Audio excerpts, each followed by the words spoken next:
All right, should I start with questions? Do you guys, how did I start last night? So again, what we're trying to focus on here is, Leana, let me put it this way. So a lot of times people are getting phone calls.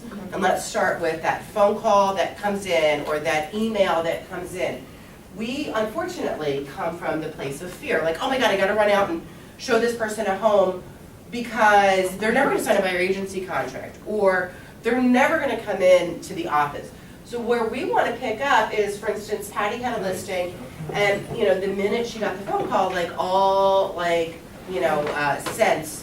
Right, kind 'cause of- I was saying, like, how do you keep them on the phone? Right. Because the So- first thing they ask is the price, and I know not to just answer that. So then how do you kind of keep So going? what we and- we're not gonna focus on today how we got the leads. So ding, ding, ding, ding. Hi Leana, this is Anne Marie Hines, and look, I'm not interested in meeting, I wanna see 123 Main Street. Okay, great, Anne Marie. And are you specifically looking at homes in the Malvern area? Well, I just really started, and I'm just starting it, so I really just want to, I just want to go out and see it. I'm not, real serious yet. Okay, great. And do you have a time frame for when you'd ideally like to be in your new home? No, I haven't really, I just saw this and it kind of caught my mind. Okay, perfect, perfect. And where are you currently living? Are you currently renting or? Well, I just really want to see the home. My husband and I own a home, in Malvern, and we're just looking to get it to move on. Sure, yeah, no, I'd absolutely be more than happy to show you the home. And the home that you own, would you be selling your property in order to purchase a new home, or would you prefer to purchase a new home? Oh, no. My husband is extremely conservative, so we would absolutely have to have our house sold before he would agree to purchase a new home. Okay, great. Well, yeah, what I would definitely recommend is that we set up a time to get together and then we can see the home. If you have a home to sell, what we can certainly do is we can certainly come out to your house and meet with you guys there. That way we can take a look at your home, let you know what you would have to do to get your home ready for the market. We'd be able to give you an idea of what your home is worth in this market and how quickly it would sell. And then we can also just talk about the specifics of what exactly you're looking for moving forward, so that if this home that we're going to see isn't a fit for you, we can start sending you listings that meet your criteria and make sure you don't miss out on any great opportunities moving forward. Okay, well, do we have to sit down first, or can we just look at it? So it is our team policy that we do get together. Also, the seller of this particular property does require a pre-approval in order to confirm showings. So, certainly we can just go ahead and set up a time to get together. We have availability this week. We could do this evening, tomorrow. And then I can also have my lender give you a quick call in the meantime. That way we can have the pre-approval and get confirmed for the showing. Okay, that's perfect, so let's go from there. So does everybody see kind of how, she kept the person on the phone? Any thoughts on that? Kate? I was just very into the conversation. I don't know, you're very,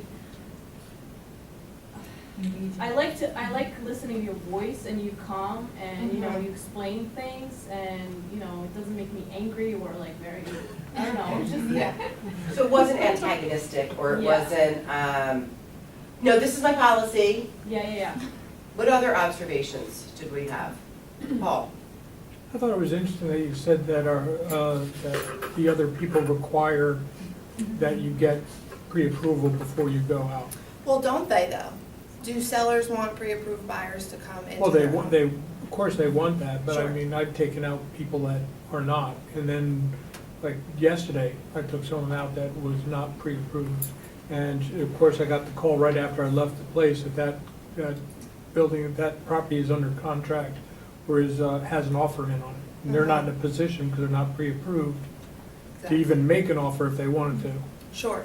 So, and that's the way I avoid that situation altogether, is that, one, by getting them to meet with me, we sit down, we get the buyer agency signed, and I also set the appointment and I have a lender contact them in the meantime. That way, by the time we're sitting down together, they are pre-approved or it's in the works. Because, you know, I certainly, and the way that you can present it to the client is, you know, I certainly don't want you to fall in love with a home if, one, we don't even know what, I like to base everything on a comfort zone, their monthly payment comfort zone and the Right. total cash out of pocket. So, you know, one house listed at $450 can have a payment that's much higher than a house listed at, you know, $485. Because the taxes are higher, there's HOA fees, whatever it may be. So I focus my entire search on their comfort zone with monthly payment and total cash out of pocket. Not just down payment, but total cash, including closing costs. That way, I'm only sending them listings that they already know they're comfortable with the payment, they know they're comfortable with the total cash out of pocket, and all they have to decide is, do I love this house or do I not? They're not thinking about what might our monthly payment be. And I send them that information ahead of time. I'll just run some quick numbers in my head and say, hey, your payment would be about this much, and this is about how much you would need to purchase the home with no seller assist. I just want to make sure that people understand that's an unusual way to do it, and that's the smartest way that I've ever heard for people to do it. That really puts you above and beyond the normal person that's like, well, it's a 4-bedroom colonial, let's go. I mean, you're really doing your homework in advance, and that's something that we've talked about. Put more work in the beginning, show less houses in the end, and I think that's what you're doing. Right, and you know, yes, it does save a lot of time on my end, but it's also, I'm not showing them homes that they aren't comfortable with the payment. They might fall in love with the house, and then I say, oh, by the way, your payment's gonna be $2,600, and they drop dead, and they're like, are you kidding me? Like, no way, I'm not comfortable with that. We wanna be at $2,000, because now they're going to forever compare everything to that home that they love. So we start with the comfort zone, you know, and when I get them in for that buyer consult, and then we're going to that showing, you know, afterwards, I will say while they're there, okay, you know, and this is about what your payment would be at this property. Are you comfortable with that? We go through all of that in the buyer consult, and talk about, you know, payment, total cash out of pocket, very, very specifically what their criteria is. And the way, you know, the way I get them in is just by having a very calm, not salesy, just providing value. You know, saying, hey, let's go ahead and get together. We don't give them the option. We don't say, is it okay if we set up a time to get together? We don't ask them that question. We say, let's go ahead and get together. Let's go ahead and set up a time to get together. That way we can go over the specifics of what exactly you're looking for, and discuss your goals moving forward. That way, if this specific property isn't of interest to you, I can start sending you homes that meet your criteria. And that way you won't miss out on any great opportunities moving forward, because they are selling very quickly in this market. And immediately to them, okay, you know, I don't have to search on Realtor.com anymore if you're sending me listings. And I also talk about the consumer websites are not accurate. You know, you might call me on a property that's listed on Zillow and it sold 3 months ago or 3 years ago, or it's under contract. So those websites aren't accurate, so why not, especially as a buyer, have an agent that's representing your best interest, because buyers do not pay real estate commission. It is strictly to your benefit. So once they hear that value, and remember, we are the professional. So if you're talking to a surgeon about a brain surgery and they say, you know, they could say, you need to connect this and this, and those two aren't even parts of our brain, we wouldn't know it, because they're the professionals, so we're listening to what they're saying, we're believing them. So just remember, you know, confidence is key when you're setting the appointment, and we are the professional. We are the ones that make it standard practice to come in and meet with us and sign the buyer agency, rather than the agents that will run out and show a property. Because if the client doesn't like that property, you're never going to see them again. They now have no reason to come back to you, because when they're at the property, you want to let them look around. You don't want to be hounding them, oh, so what are you looking for, and can we come back to the office? You know, we want to do that ahead of time. I mean, what's your objection handler for, like, well, other agents just showed me houses, I've gone before to other houses, like, what's your? Sure, okay. Or do you not even waste your time with that? Yeah, yeah, and you know, that's really shocking to me, because I just don't understand why an agent wouldn't want to learn the specifics of what you're looking for. That way they can start sending you listings, because 97% of the time, maybe even more, a buyer does not purchase the home that they initially inquire on online. You know, and I would rather show you this home and several others that meet your criteria, so that you don't have to call around to different agents online. Chances are, if you're driving around looking at homes, you're calling the number on the sign. Well, that's the listing agent. You don't want to contact the listing agent, Right. because the listing agent's representing the seller. And they have the fiduciary responsibility to get the seller the most money and negotiate on the seller's behalf. So you really want to make sure you have an agent that's advocating for you and negotiating on your behalf, both with initial negotiations, and then as well as inspections moving forward. So just say, you know, wow, that's shocking to me that Right, I like the they word. wouldn't want to, Rethink. again, back to adding them value. It's all about adding them value, that's why they'll come in. You know, and certainly lots of agents do that, but you can say, you know, and in my mind, I'm like, well, why aren't you calling that agent then? Right. You know, because obviously they didn't provide value to you. Right. But I'm going to, and you're gonna know that any property, if I haven't sent it to you first and you find it online, or you drive by it, or it's a for sale by owner, whatever it may be, you're going to contact me if you want to see it. You don't have to search online, you don't have to inquire about properties online, no one wants to do that, your phone starts blowing up immediately. One of the things too, I just want to say, you know, I know that we all come from that place of fear. Oh my goodness, I'm not going to get this sale. You know, they're going to call somebody else.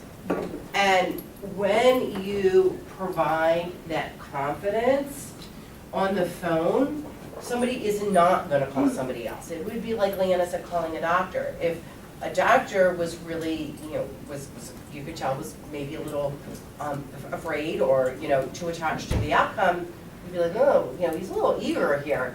But if the doctor says, well, you know, what I'd like to do first is to run some tests, we want to check to make sure this, you know, I want to ensure that I'm protecting you this way. Like, when you start to have the conversation, projecting confidence, I think the tone of the conversation changes. And one of the things that I always learn in coaching is the person who asks the questions controls the conversation. And what Leana is doing is just asking the questions. So anytime you are speaking with somebody, ask questions. Anybody else have any questions? Or, you know, somebody said this to me one time before we get to the buyer consultation thing. Paul, I mean, just because you said you took somebody out without one, I just want to. Yeah, I mean, but that same person, I got in touch with Mike, and, you know, they got the pre-approval. But I think getting the pre-approval also is very important, because they might think they could afford more than the bank will lend them. Right. So, and then all of a sudden they'll see a house and they'll be like, oh, I really like that house, and then they find out it's really not something that they can afford. Absolutely, or the other way, they might qualify for $375,000, but their comfort zone is really only around $300,000. Right, well, yeah, I had somebody like that right now, who's seen about 100 houses. That's your guy. The other thing too is, now you know, what is the homeowners association fee in Chesterbrook? $270, $180. Okay, so, I mean, again, somebody that, you know, is looking, and let's say they qualified right at 300,000. And then they see a beautiful home in Chesterbrook and it's, you know, 305, and they think, all right, little negotiating room, I'll get this for 300. That HOA is going to push them over the top. So, Saeed, you had a question? Yeah, I get leads, buying leads from realtor.com, and I get these leads for a good property.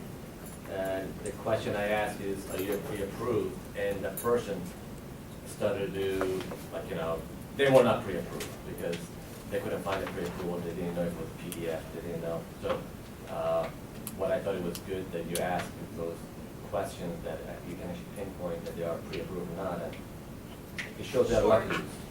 And it's also about the question you're asking. If you ask a buyer, are you pre-approved, that's scary to them.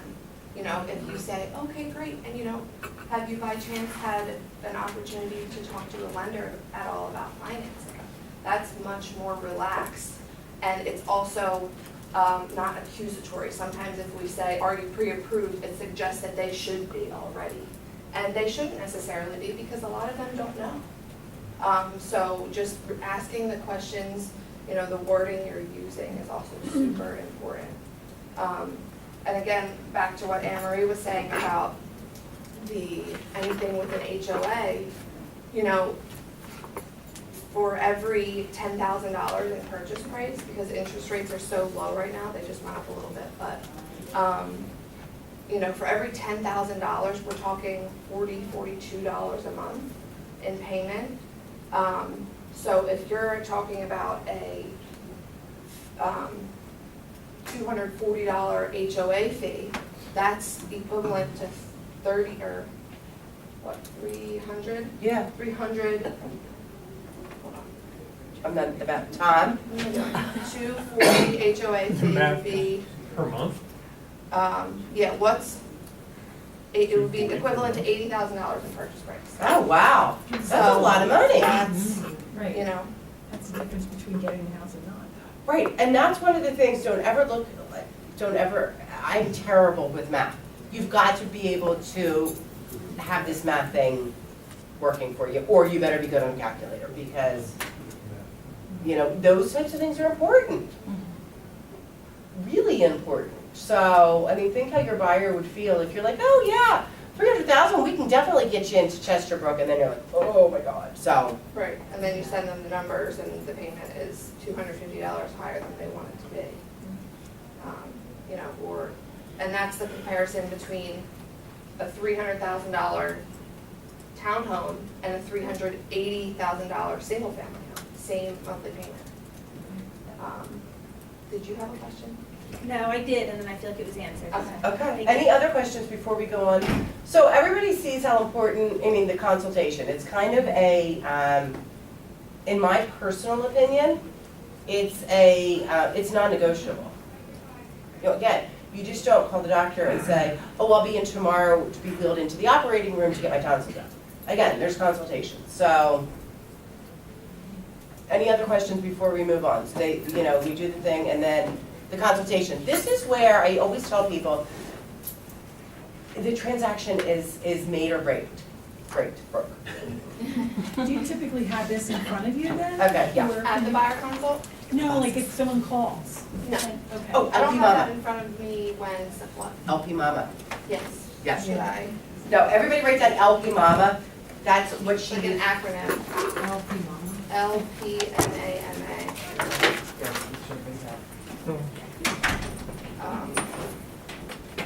So L is location. This is just kind of the questions that I was going through when we were role playing a little bit. L is location. P is price. M is motivation, and I put that together with time frame. So, their current living situation and what their time frame is.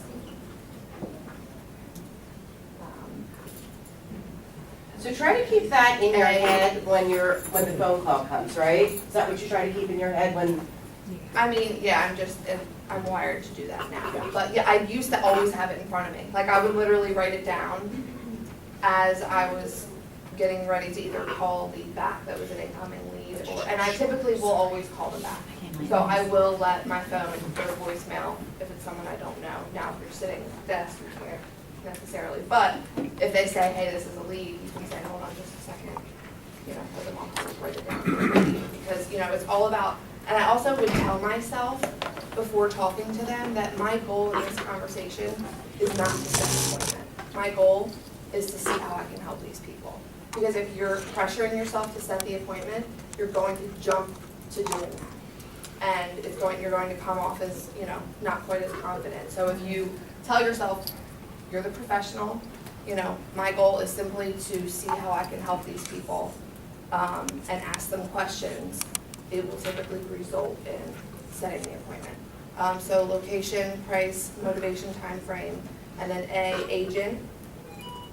Are you currently working with an agent to look at homes? Or have you been mainly just, well, I'll ask in the other way, I'll say, are you mainly looking at homes online and driving around, or do you have an agent that's sending you listings and showing you homes? Again, just within that question, it's saying that an agent is providing value? Do you have an agent that's sending you listings and showing you homes, or are you just taking it upon yourself to look at homes online and drive around? Because you're suggesting that that's kind of a waste of their time. Great. And mortgage, pre-approval.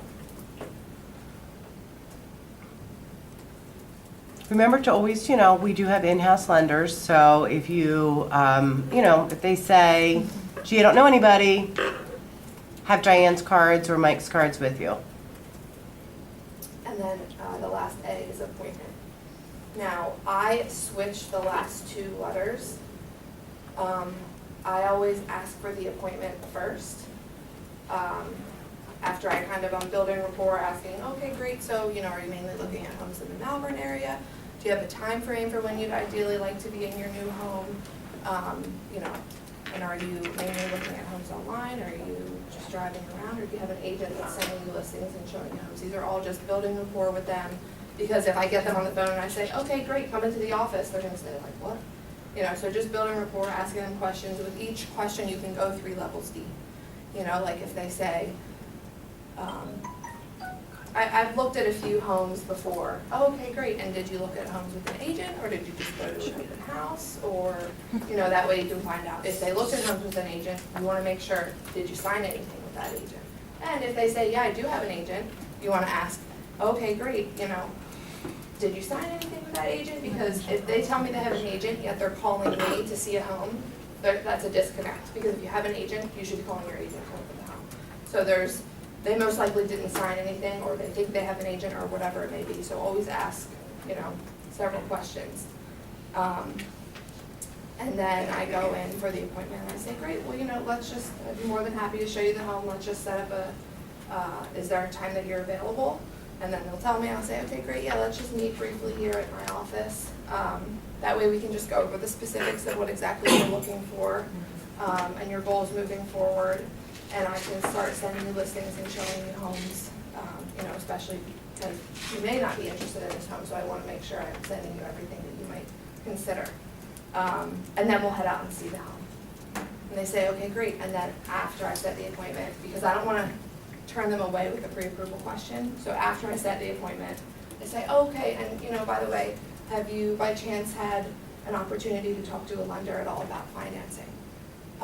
And typically they'll say, no.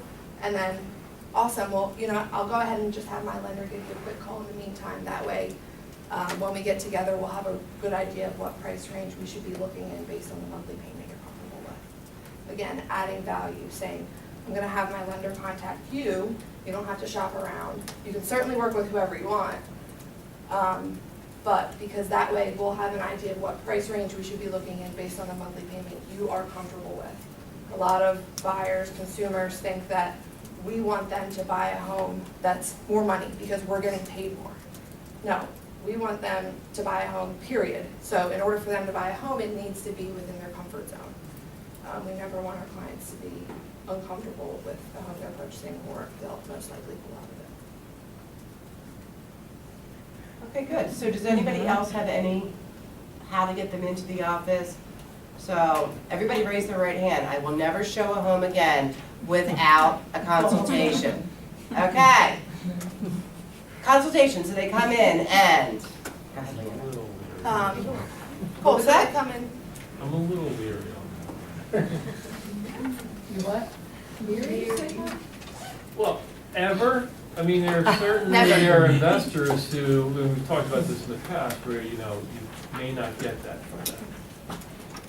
And so that same investor is going to purchase a home, because a lot of investors will say, I have a relationship with several agents and I'm really not comfortable signing anything.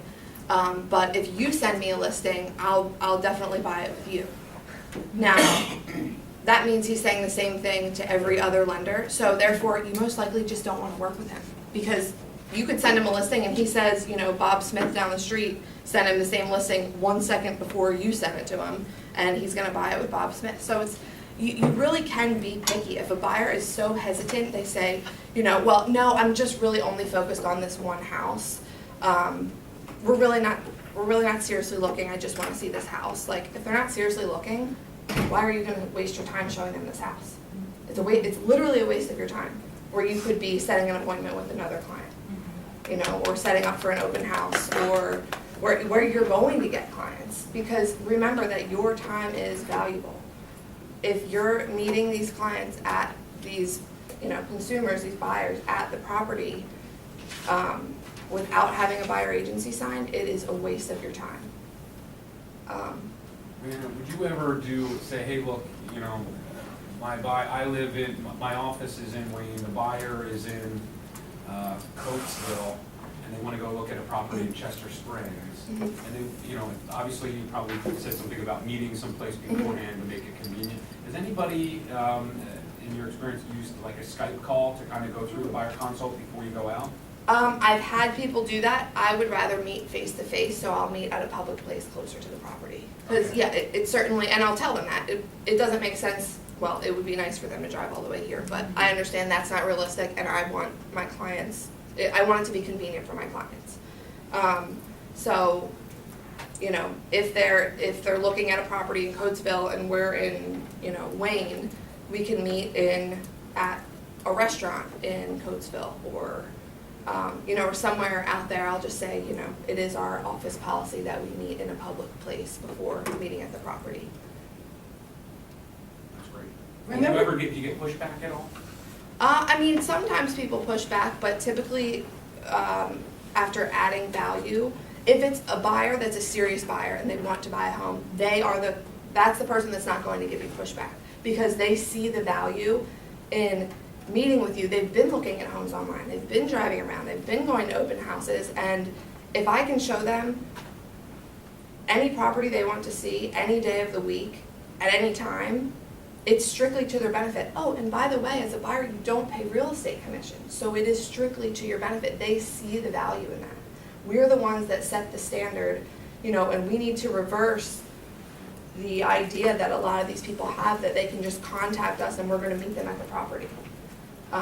You know, and I have said to someone before, you know, I know you certainly don't work for free.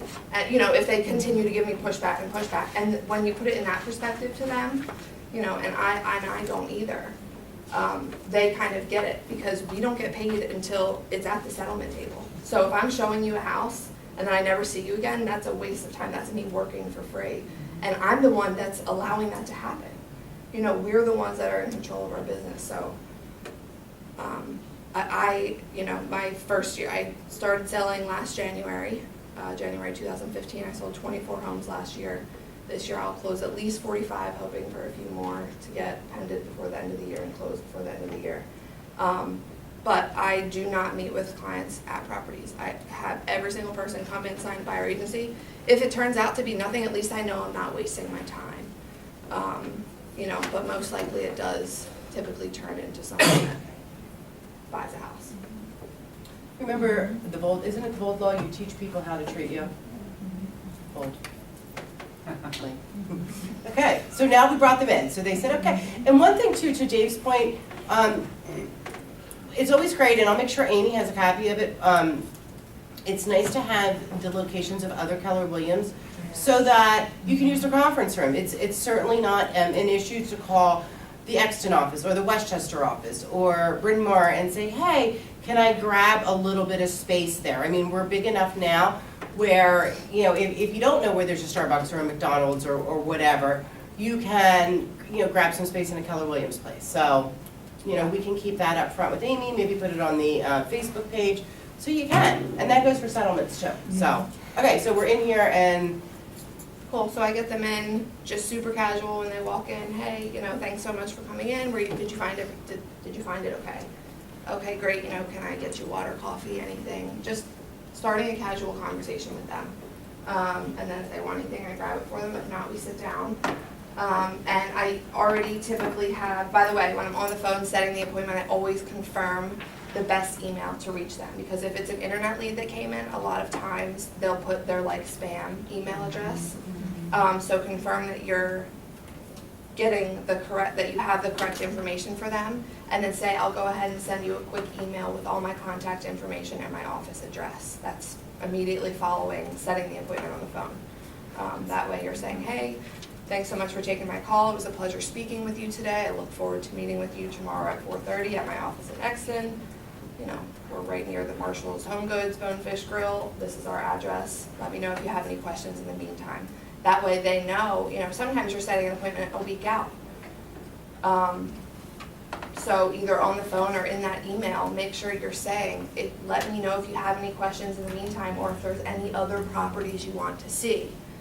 I can show that property to you too, because right now, in this meantime, I don't have a buyer agency sign. So I want to make sure they know that if another property comes up online that they see that they like, they're contacting me, because I don't ever want to call to confirm the appointment the day before and they say, oh, I just bought a condo yesterday. Like, so I typically already have their contact information. I get their mailing address, and then their source, we track everything. So we track where they came from, that way we know the money that we're spending on internet leads and stuff like that, we want to know it's paying off. Oh, do you need the mouse? Yeah.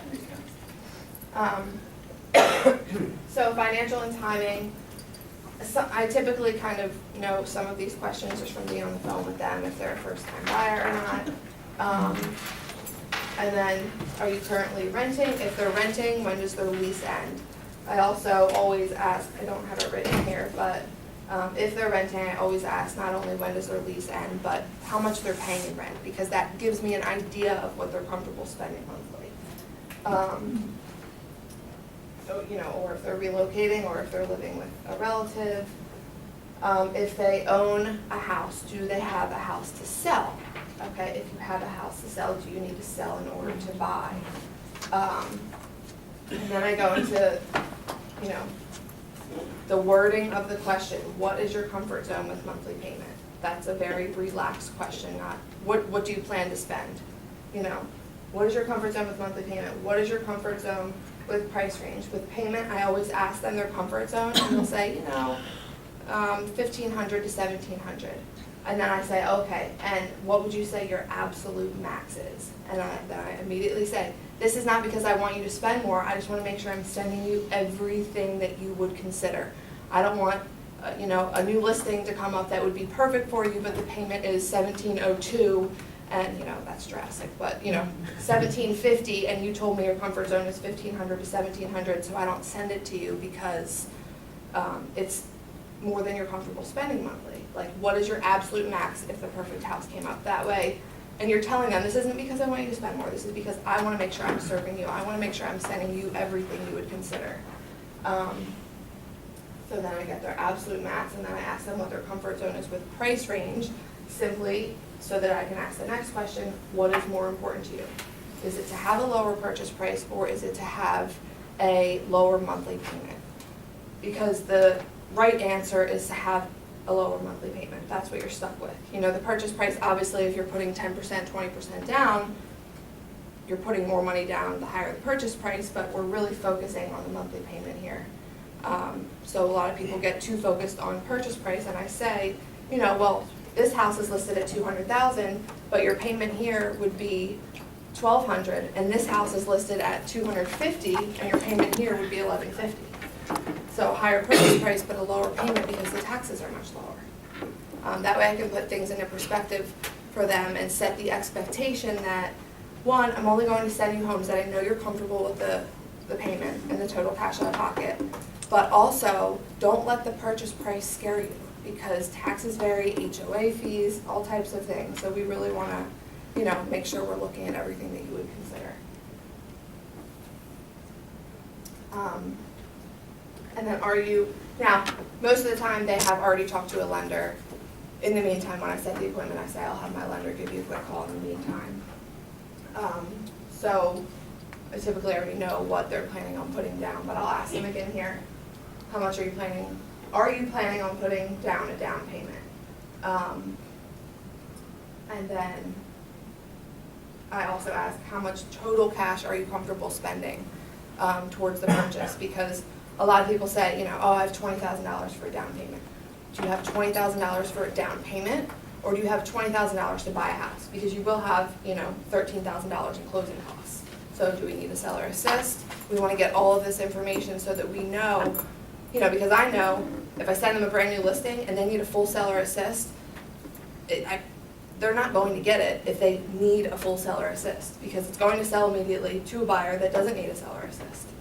And I can set that expectation to them because, I'll send it to them, and in the little notes where now you can add notes to listings, which I love, before you send them out, you can say like, hey, I think you guys would really like this. However, it will most likely sell very quickly for full price, maybe more. So it might be really hard to get a seller assist. That way, I'm at least sending it to them. I know I have my butt covered. And because if I don't send it to them, they might send it to me and say, hey, why didn't you send this to me? It's already under contract. So I want to make sure I'm covering me, but setting the expectation that we most likely can't get a seller assist on this house. So if you love it, you're going to have to figure out where you're getting that extra money from. Again, this whole consult, I'm just setting expectations. That's why my clients write offers, because they know, and they write realistic offers because they know that in this market, you have to go in at full price on a brand new listing if you want the house. Sometimes you have to go in over full price. And then, so how much total cash are you comfortable using towards the purchase, and when do you have access to these funds? Because some people, they need to, oh yeah, I'm getting a gift, but I haven't even talked to my aunt yet about it. So okay, we want to know that you are ready to pull the trigger if we're looking at homes, because we don't want to start looking at homes until you're ready to buy, because I don't want to waste your time. I don't want you to fall in love with a house that you can't buy, because then you'll compare everything to it moving forward. And then, have you met with a lender yet? This is typically just for myself. That way I know which lender they've talked to. And then time frame, when would you ideally like to be in your new home? Again, this is a question I've already asked them on the phone when setting the appointment. So a lot of times they'll say, 6 months out.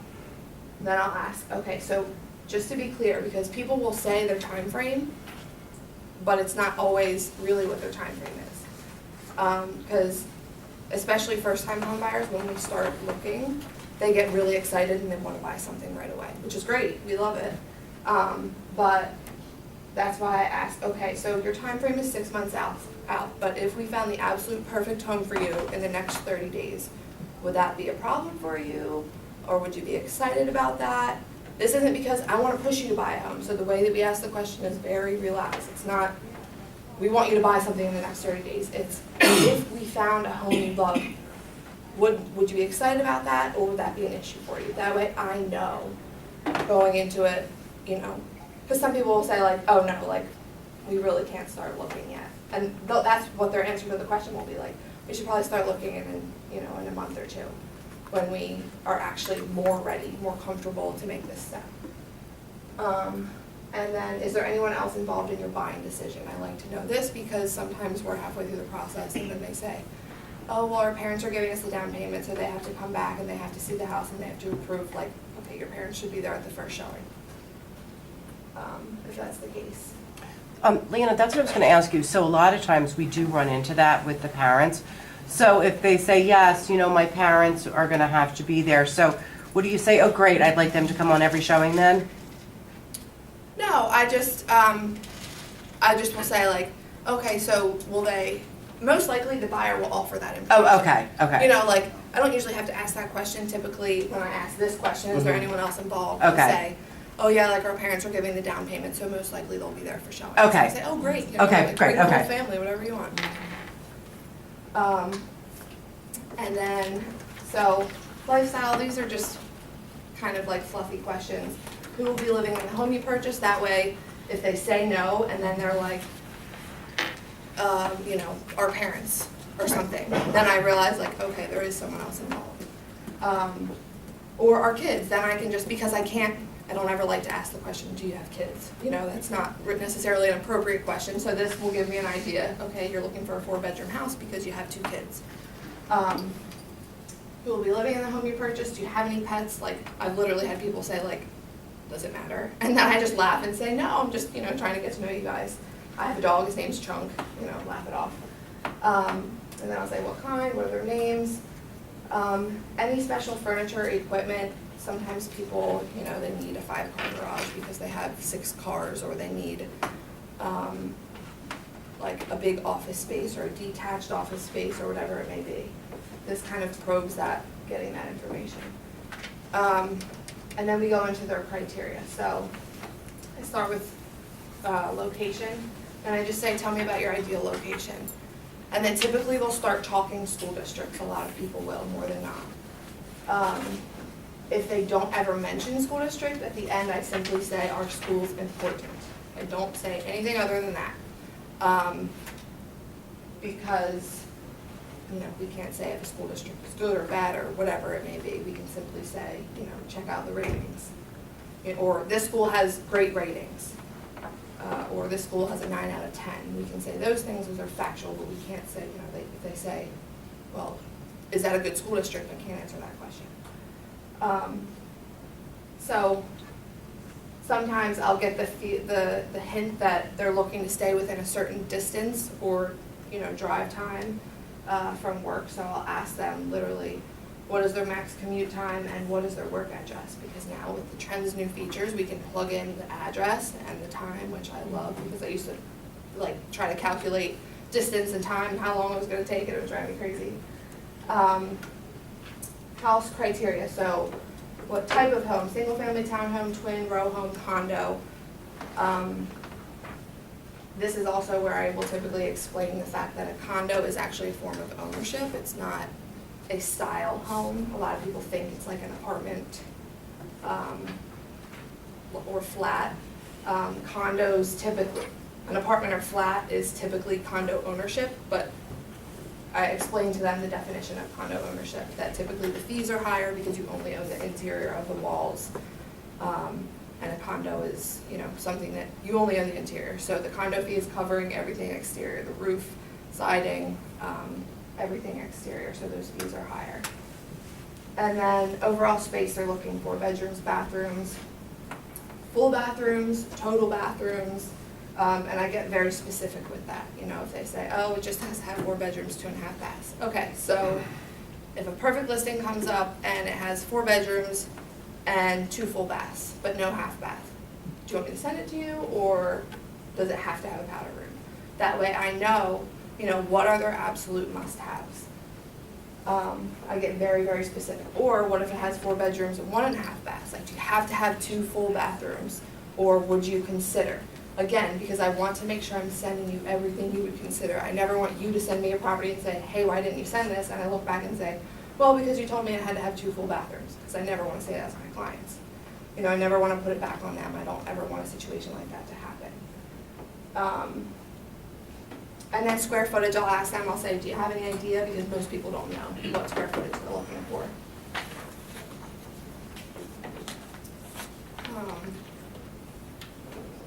I will ask them, do you have a preference for when the house was built? Most people do not. Some people want an older home, some people want a home. I have a ton of people say, you know, it has to be built within the past 20 years. And again, I will clarify on that. Within the past 20 years, okay, so the house was built 25 years ago, but it's perfect and it's been completely updated. You don't want me to send it to you. I will clarify, because a lot of people will tell you their criteria, and if you don't ask another question, you're just thinking, okay, they're not gonna buy a house that's over 20 years old, so you put 20 years and under in their search, and then a house comes up and it turned 21 years old yesterday, and you don't send it to them, and they would have bought it if you did. So you're doing this, 1, to protect yourself, and 2, to serve the client so that they know that you're sending them everything that they would consider. A lot of people will also say, like, no, I don't want an older home because it's gonna be too much work. Okay, well, if there's a brand new renovated farmhouse that has a new HVAC, new plumbing, electric, new roof, you know, everything you would think of, would you rather buy that, or would you rather buy a 20-year-old home that has a 20-year-old roof and a 20-year-old HVAC and 20-year-old this and that? So just to put things into perspective for them. These are also good questions for people that are like way too picky. You can just go in and kind of explain to them things. Do you want a home in move-in condition, or are you willing to do some work? And then I clarify on that, okay? If they say we're willing to do some work, say, are you talking major work, like you're okay buying something that's completely outdated and gutting the kitchens and bathrooms and taking down walls and this and that? Or if they say, no, we're not willing to do any work at all, Okay, so if we found the perfect house, but you don't like the paint colors or the carpet colors, like, would you be willing to do minor cosmetic work like that? Again, just clarify. Any preferences when it comes to an HOA or condo association? A lot of people don't ask this question, and it is very important because that has a lot to do with their monthly payment. And some people also don't know. They'll say, you know, what is that? And then what style homes do you prefer? Some people are like, it has to be a ranch. Okay, does it have to be a ranch because you want a first floor bedroom, a first floor master? Like, what if it's a cape with 2 bedrooms upstairs, but the master is on the main level? Like, what would you think about that? Just to clarify, I want to make sure I'm sending them everything they would consider. Floor plan. If it's someone that I think is very, very detail oriented and I feel the need to ask these questions, because I do care, but these questions make them think that I care more, like, oh, so what are your preferences for, you know, if they said it has to have 2 full bathrooms, I'll say, okay, so does one of those have to be a master suite? Or is it okay if they're both hall bathrooms? Like in Westchester Borough, a lot of the homes have 2 full bathrooms, but they've made the powder room on the main level into a master just so they can list it as 2 full bathrooms.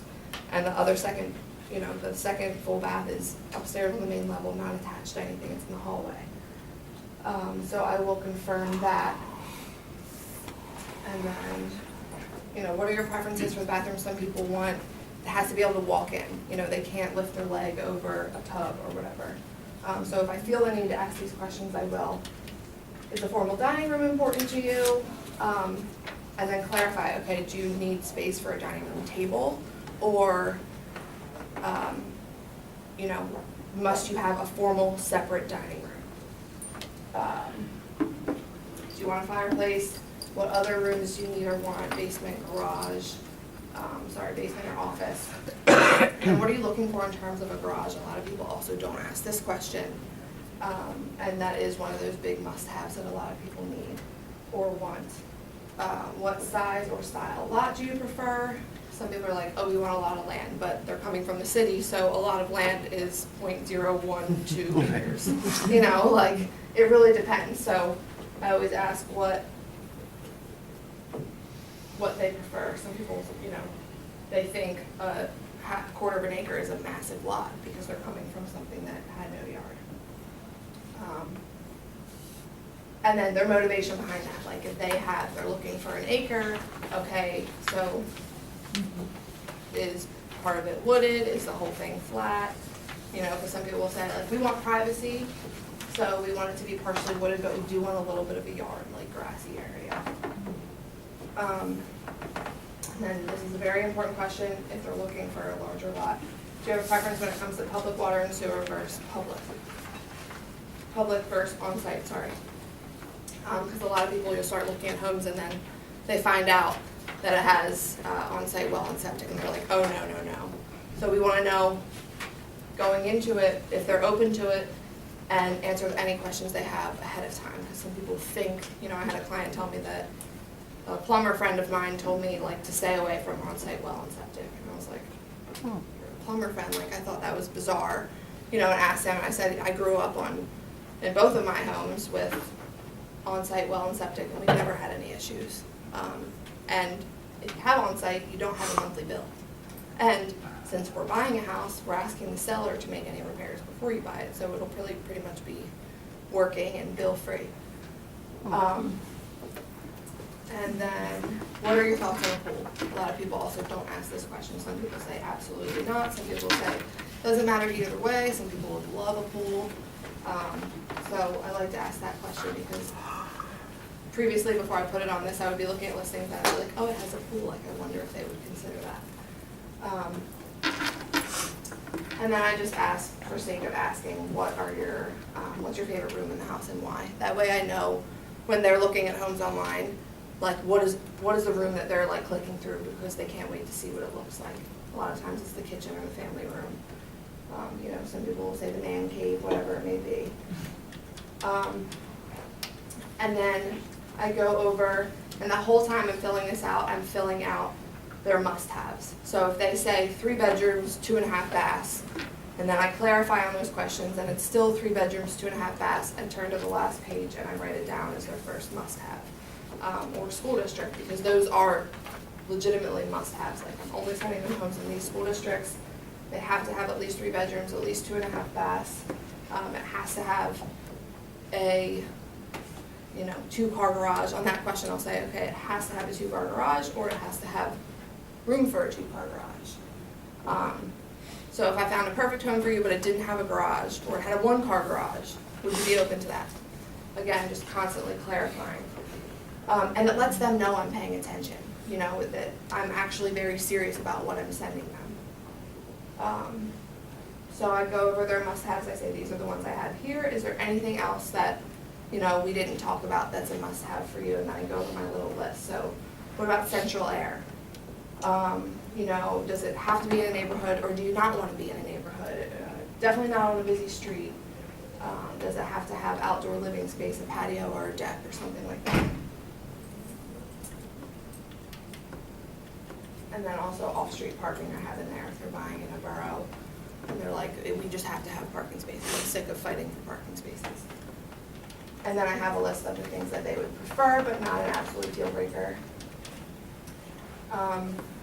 And then I just say, okay, great, and, do you have any questions for me that I haven't, already asked you, or is there anything that you can think of that's really important to you that we haven't discussed yet? So I'll usually be like, I'm not really sure, and I'll say, yeah, as we start looking at homes, you'll start to eliminate things that you don't want and add in things that you do want. As we start looking, you'll get a better feel for what you want. Right, Leanne, how do you manage, like if a husband and wife or partners or whatever, have different expectations? Like she wants Victorian, he wants modern, like you see that on TV. Well, so the reality of it is that they both know that they're not going to find both of that in one house. Do you give them something when they go to the house to check off, like, on a scale from 1 to 5, I like the kitchen so that they can keep track in their mind, like what? No, because usually the homes I'm sending them, I know that they'll really like. That's why I get so specific with this, because I don't want to show them so many homes that they forget what they liked about certain homes. The point is, if they don't like the house, they're not submitting an offer on it. So there's no need for them to say what I do and don't. I ask them at the house, certainly. I'll say, hey, so I simply will say, what do you think of this one? And I can always get a feel for, while we're there, they'll be like, and I